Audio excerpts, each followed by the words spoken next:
सुबह का शांत गोकुल। अचानक एक अनजान औरत सीधे नंद भवन में घुसती है। गोद में सोया है नन्हा कान्हा और उसके होंठों की ओर बढ़ रहा है मौत से भरा विष। लेकिन अगले ही पल पूरा गांव उसकी चीखों से कांप उठता है। वृंदावन के पास बसे छोटे से गांव गोकुल में चारों ओर हर्ष और उल्लास का वातावरण था।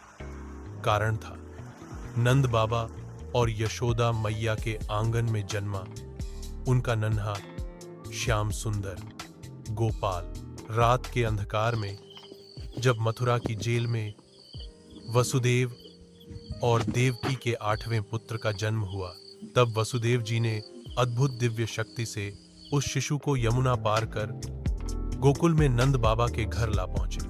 वहां उन्होंने उसे यशोदा के बगल में सुला दिया और उनकी नवजात कन्या को लेकर लौट गए। सुबह होते ही गोकुल में मानो 100 सूर्यों का प्रकाश फैल गया।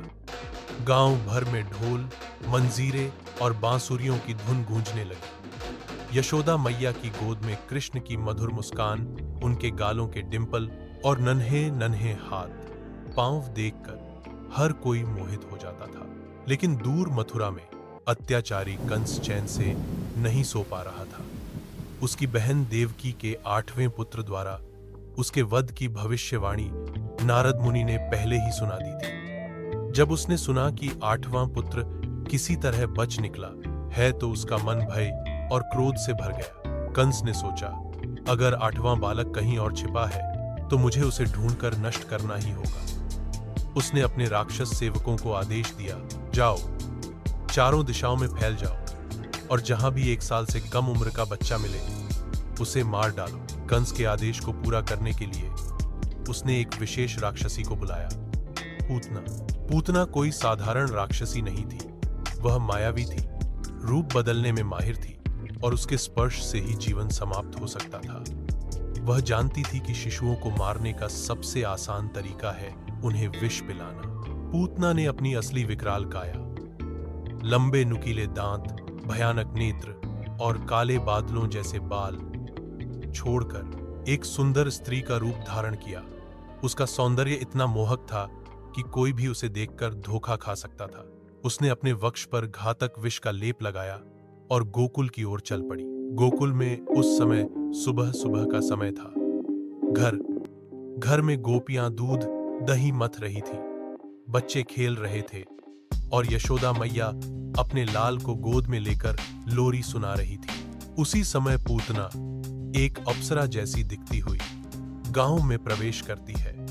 उसकी चाल में एक अजीब सी मादकता थी और चेहरे पर मातृत्व का छलावा। गांव वाले सोचते, अरे ये कौन है? शायद कोई देवी हमारे लाला को आशीर्वाद देने आई है। बिना किसी को शक हुए पूतना सीधे नंद भवन में प्रवेश कर गई। उसकी सुंदरता देखकर द्वार पर खड़े सेवक भी कुछ नहीं बोले। पूतना ने अंदर जाकर देखा, शैया पर नन्हे कृष्ण सो रहे हैं। उनका चेहरा चांद से भी अधिक सुंदर, आंखें बंद, होंठों पर हल्की सी मुस्कान और पूरे शरीर से दिव्य आभा निकल रही थी। पूतना ने मन ही मन सोचा, अरे यही है वह 8वां बालक जिसे मारने के लिए मैं आई हूं। वह धीरे से कृष्ण के पास बैठी और अपने कोमल हाथों से उन्हें उठाया। यशोदा मैया जो पास ही थी ने सोचा, वाह, यह तो कोई बड़ी पवित्र स्त्री है जो मेरे लाल को गोद में लेकर आशीष दे रही है। मैया को जरा भी अंदेशा न हुआ कि यह कोई राक्षसी हो सकती है। पूतना ने अपने विष लेपित स्तन कृष्ण के मुख के पास लाया, पर जैसे ही कृष्ण ने चूसना शुरू किया, कुछ अद्भुत घटित हुआ। कृष्ण ने केवल दूध ही नहीं बल्कि पूतना का प्राण वायु भी पीना शुरू कर दिया। पूतना धीरे धीरे निर्जीव हो गई और भगवान के परम लोक को प्राप्त हो गई। अगर आपको भगवान की लीला पसंद आई तो कमेंट में राधे कृष्ण जरूर लिखें।